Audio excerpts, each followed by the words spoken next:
என்ன பார்க்குறீங்க? என்னடா இந்த சிங்கம் இவ்வளோ சோகமாகவும் மெதுவாகவும் நடந்து போகுதுன்னு பார்க்குறீங்களா? இதுக்கு காரணம் வேற யாரும் இல்லை, நான் மட்டும்தான். எங்கள் அப்பா இந்த காட்டுக்கே ராஜாவாக இருந்தார். அவர் ராஜாவாக இருக்கும்போது எங்கள் காட்டு விலங்குகளை காப்பாத்துறதுக்காக ஒரு காண்டாமிருகத்தோட சண்டை போட்டார். அந்த காண்டாமிருகத்தோட கொம்பு எங்கள் அப்பாவோட வயித்தை கிழிச்சிடுச்சு. அதனால எங்கள் அப்பா மரண படுக்கையில் இருந்தார். மரண படுக்கையில் இருந்த எங்கள் அப்பா என்னையும் என் தம்பியும் பார்த்து எனக்கு அப்புறம் யார் ராஜாவா இருக்க போறீங்கன்னு கேட்டாரு. நாங்க ரெண்டு பேருமே அமைதியா இருந்தோம். இத பார்த்த எங்க அப்பா, அண்ணனா இருக்க நீ ராஜாவா இரு, உனக்கு அப்புறம் தம்பி ராஜாவாகட்டும், உன்னால முடியாத போது தம்பியை ராஜாவாக்கிடு அப்படின்னு சொல்லி கொஞ்ச நாள்லயே எங்க அப்பா இறந்துட்டாரு.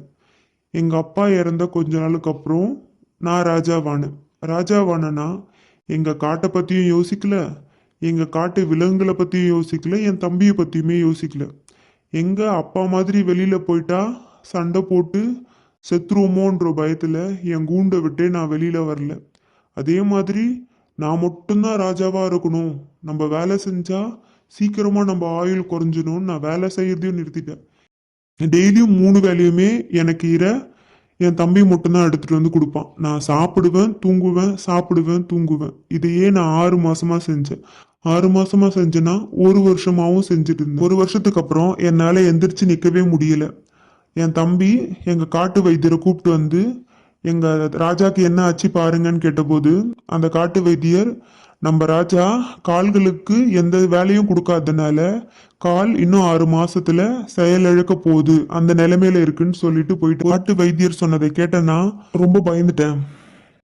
என் தம்பியும் எங்க காட்டு விலங்குகளும் ரொம்ப கஷ்டப்பட்டு எனக்காக நிறைய மருத்துவம் தேடி கடைசியா என்னை இந்த நிலைமைக்கு நடக்க வச்சிருக்காங்க. என்னால இதுக்கு மேல ஓடுற அளவுக்குலாம் முடியாது, என்னால இவ்வளவுதான் நடக்க முடியும் இதுக்கப்புறம். அதனால நானே என் தம்பி கிட்ட என் அரியணையை ஒப்படைச்சிட்டு நீயே ராஜாவா இருந்துக்கோ, நான் எல்லாரும் போலையும் இந்த காட்டுல அமைதியா வாழ்ந்துக்கிறேன் அப்படின்னு சொல்லிட்டேன்.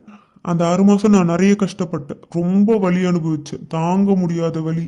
ஆனா என் வாழ்க்கையில ஒரு பெரிய பாடத்தை கத்துக்கிட்டேன். என்ன, சாப்பிட்டு சாப்பிட்டு தூங்கக்கூடாதுன்னா, மற்றவங்களால கஷ்டம் வரும் அப்படின்னு நினைச்சேன்னா எல்லா கஷ்டத்துக்கும் நான் தான் காரணமா இருப்பேன் அப்படின்றத அன்னைக்கு தான் நான் உணர்ந்தேன்.